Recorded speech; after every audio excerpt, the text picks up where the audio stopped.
When you are planning a travel in Japan, you encounter lots of different options for your accommodations, and some of them are something you don't see many in other countries.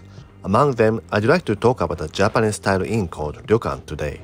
It's a great option for accommodations that you can get authentic Japanese experience.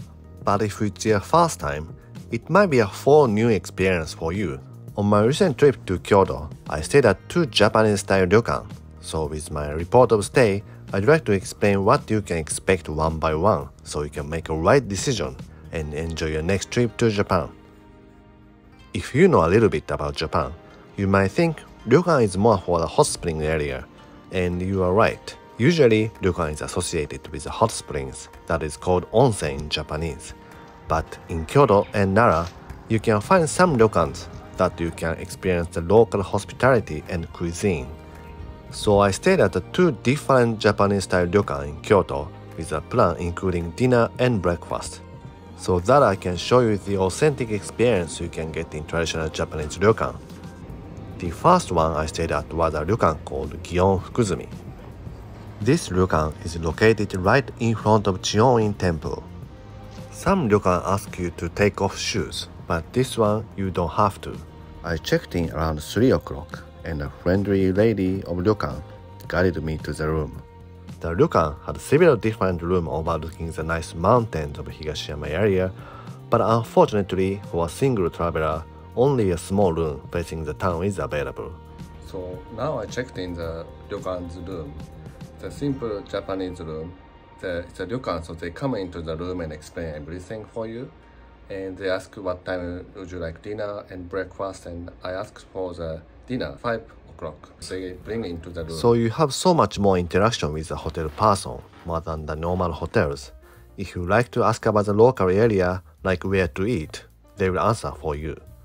This is a drink menu for the dinner, and I usually order one small sake, so I ordered this ryokan's original sake from Kyoto. Little snack.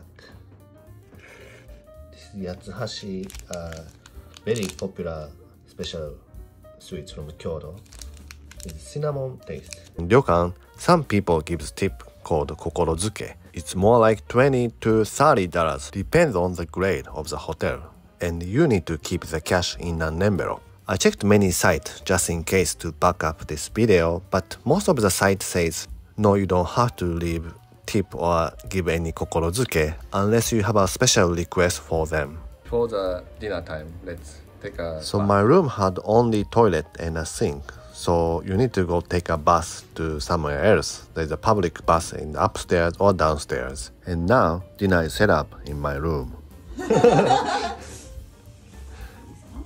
まず一番上がこちら食前酒です。柚子のお酒です。まずこちらからお召し上がりになってください。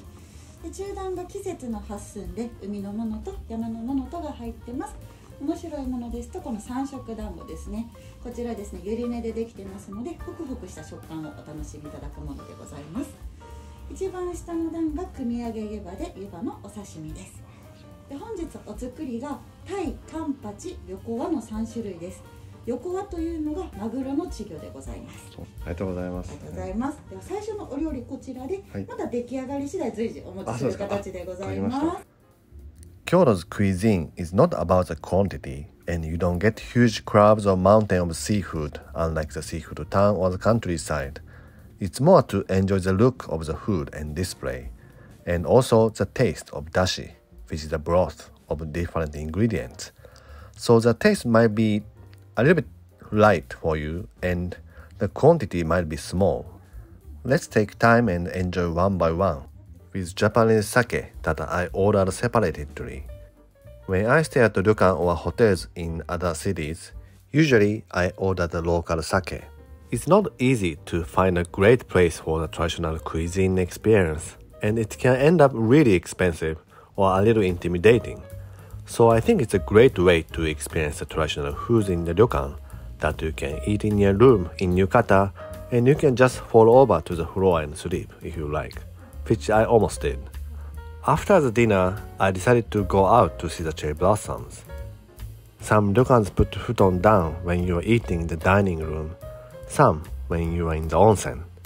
The futon has a thin mattress and futon that placed on the tatami floor. It's comfortable enough to sleep, but you might feel different to be so close to the floor. When you check out the ryokan, you don't have to fold up the futon. It's better to leave it on the floor. The breakfast was at the restaurant, and for the first time during this stay, I saw all the other guests. The breakfast is not buffet and it's a Japanese meals, so you don't find bread or sausage, so if it's uncomfortable, you might be able to get something later or buy something at a convenience store. Now it's time to check out. One thing to note is, usually, ryokan's checkout time is around 10 a.m. It's a little bit early. I checked out the ryokan and brought my bag to the next ryokan near Kiyomizu Temple. The process will be the same as the previous night. Let's enjoy each ryokan's character. Higashiyamaso is located near the famous Yasaka's Pagoda near Kiyomizu Temple. It's a much smaller sized inn. Everyone at the hotel are very nice and I felt cozy as soon as I checked in. My room was the cheapest room on the second floor facing the streets, but it's big enough for just me. The room doesn't have a toilet and you need to share with other guests. So that was a little bit concerned before I go, but it turned out that bathrooms are extremely clean and well maintained. I really enjoy the feel and hospitality of the ryokan, that they are trying to make a comfortable environment for guests. The process is the same as the previous night, but this place was a little more easygoing. The person at the check-in counter was funny and told me that I had to wake up at 5 a.m. to take advantage of this location. For that, I needed to go bed early. So I decided to follow his advice. I took a bath again and waited for my dinner. Today, I chose the most reasonable course, something like bento box. So I was thinking anything okay if I can eat, but it was very nice and tasty. I opened the window facing the street, so I can hear the street as I enjoy the meal.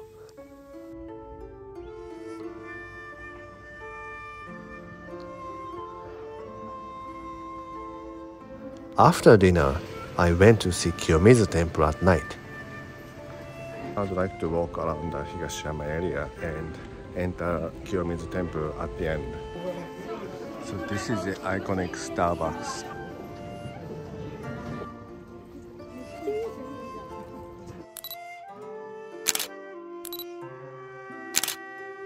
The great thing about staying at the ryokan in the city is I can go get some more food at the supermarket or convenience stores.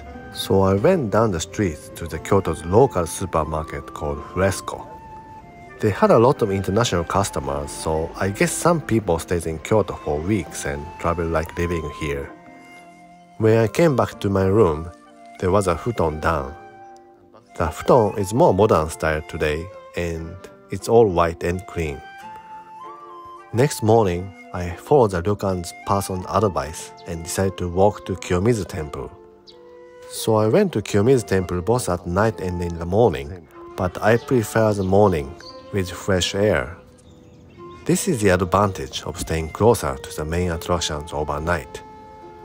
I went to breakfast, but this time there were only 2 Japanese groups, and it seems everyone else were from Western countries. The ryokan people are very helpful and kind, and I felt like I have a home base here, even though I was by myself, far away from Tokyo. Since old time, when staying at ryokan became like a protector or parent of travelers while in the city. Especially in the big city like Kyoto, I felt a sense of the security. Not everyone speaks English, but I thought they are trying to accommodate international travelers. As I showed you today, ryokan might be a full new experience for you, such as Japanese style room, public bath, and different meals. But your ryokan stay will definitely be an authentic Japanese experience and make your travel unique and memorable. Thank you for watching. Have a great trip to Japan. Have a great week. Until the next video.